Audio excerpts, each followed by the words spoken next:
Hello and welcome to the Poisons and Pestilence podcast, episode 3, I Don't Love You, Hellebore. In the first couple of episodes, we focused on the history of biological and chemical warfare before the year 1000 BC. This then covered the vast period of human history. We discovered that poison arrow use goes back a long way indeed, and that humans have, at the very least, imagined how they could use disease against their enemies for as long as we've been writing stuff down.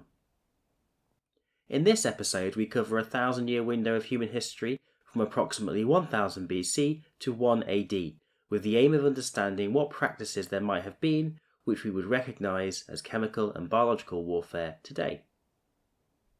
In the first part of the show, we are going to do a broad sweep of the evidence that chemical and biological warfare was practised during this period.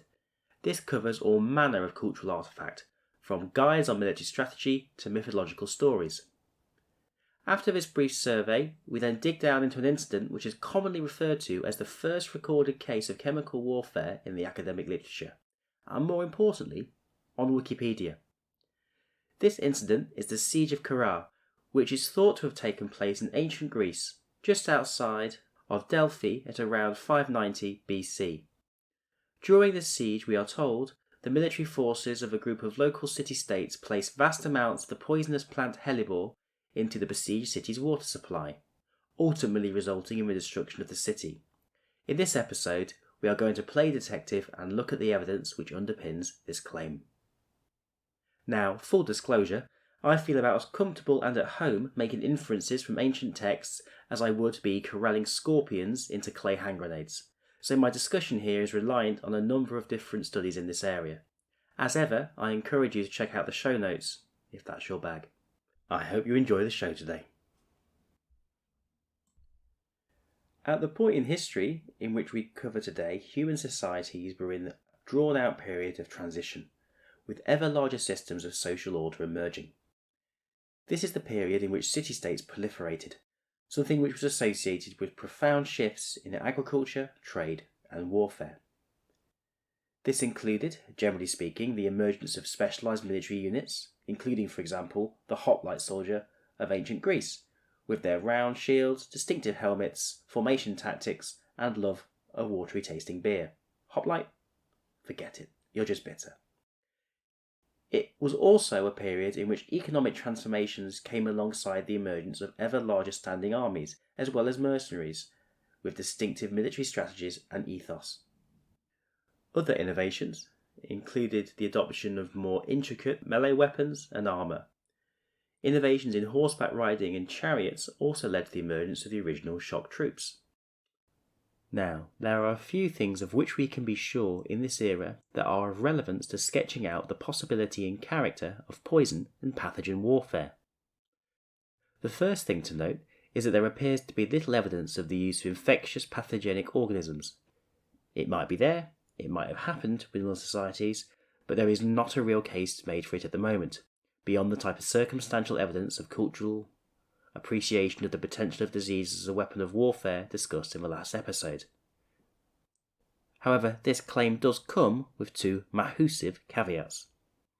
First, the links between the upheaval and deprivations of war and disease outbreaks are something which is going to merit further attention in this series. It is perhaps telling, but certainly at least a useful abuse of interpretation here, to point out that in the polytheistic belief systems of Mesopotamia and Egypt, it was the same god that dealt with both war and disease. And indeed, this ancient link can also be traced through into more recent religious systems. Second, if we are happy to take a broader definition of biological warfare than has been implicit in the show so far, the basic idea of delivering a disease to an enemy, taking it to them as it were, via a ram delivery system or otherwise, we could also include what might be better termed environmental warfare, which is essentially pushing people into environments where disease is inevitable. This then points to an even broader history which we need to explore. Humans have always used the landscape to their advantage in warfare. As societies became increasingly reliant on agriculture, crops and water supplies became an obvious target during siege warfare, and disease came part and parcel with the deprivation that this caused. In campaign warfare more generally, It is also clear that military leaders would corral enemies into inhospitable regions, including areas where disease was rife. This could do more damage than steel and stone to health and morale. This then is something we will likely come back to in future episodes. So for now, I appear to have dodged the biological bullet for this era. But what about chemical warfare? Well, let's start with some of the circumstantial evidence related to poison warfare in antiquity. I guess the first thing to note is that the use of poisons in warfare, if it did happen, seems to have been a very marginal and unusual thing indeed. It barely features in many historical studies on war and military strategy in this era at all. This includes the ancient Greeks, which have been very well studied for a very long time. In saying this, while many city-state civilizations had long given up a reliance on poison arrow hunting in favour of more grain and tax-heavy lifestyles, stories certainly die hard in their myths. In Greek mythology, you can't move for poison arrows, poison spears, and yes, even the occasional poisoned sacrificial bull.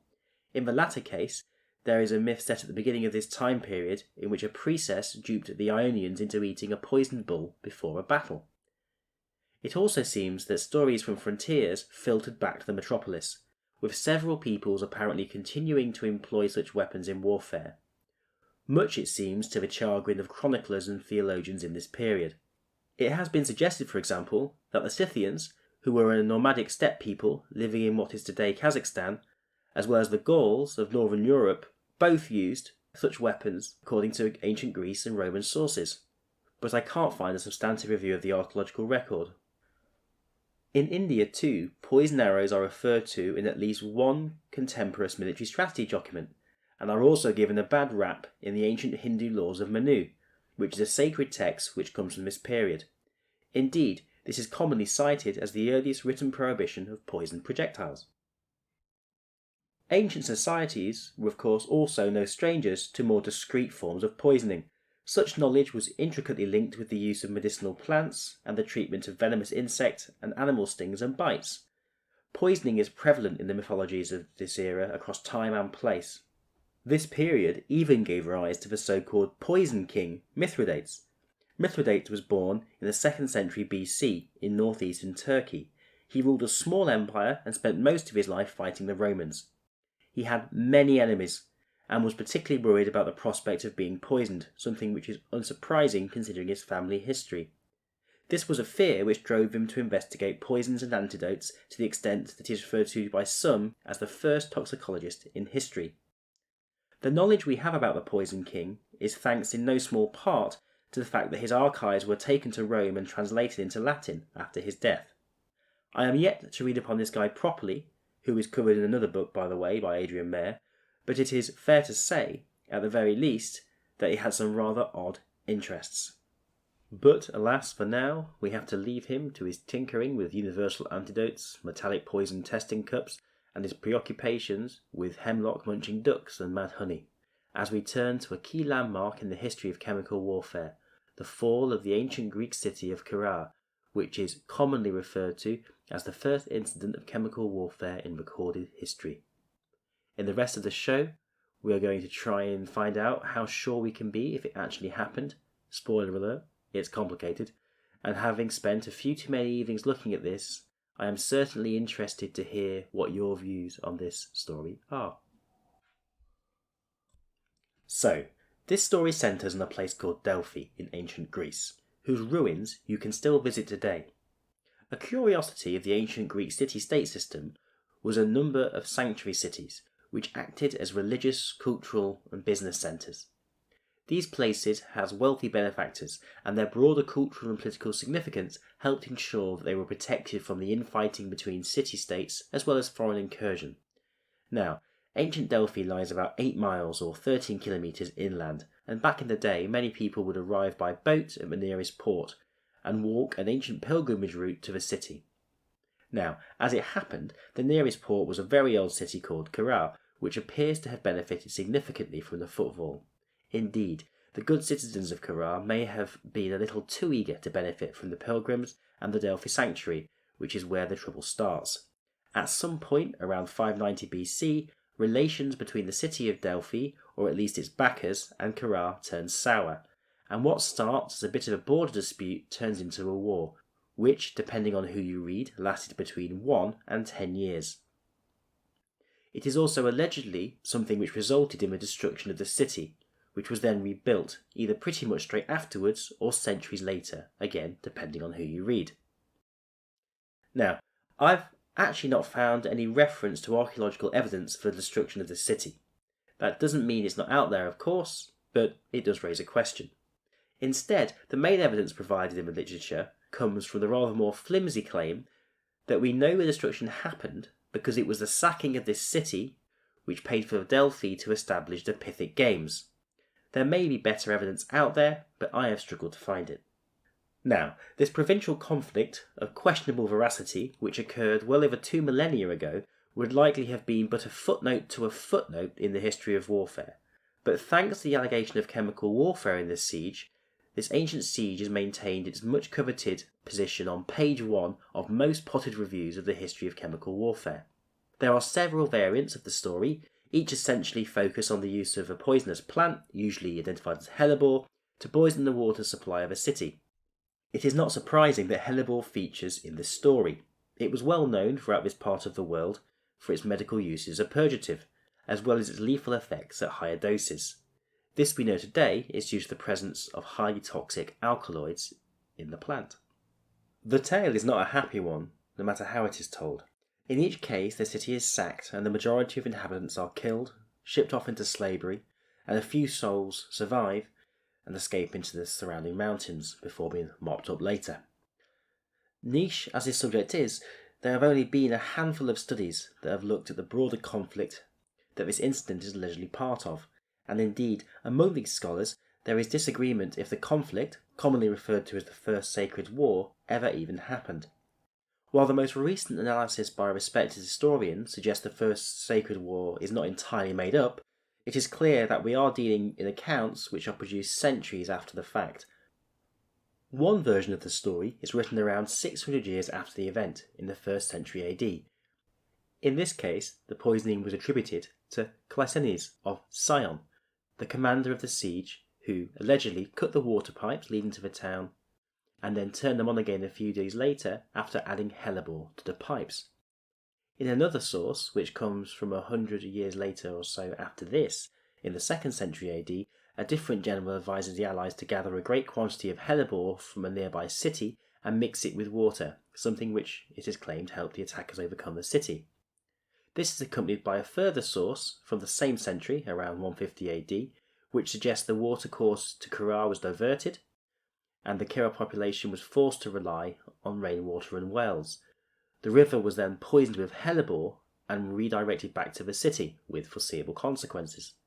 The fourth source, of dubious origins, has been dated by some to be almost contemporaneous with the event by ancient historical standards, coming only 100 years or so after the event is claimed to have taken place. The source is a political speech attributed to the famous medical practitioner Thessalus, which it is claimed was given around 450 to 500 BC. So far so good. The problem is that scholars have felt that something is not quite right with this attribution for decades. The style is wrong, and it feels like it comes from a different writer in a much later era. Indeed, recent scholarship argues quite convincingly that this text is in fact wrongly ascribed to Thessalus, and that a later production date is much more likely.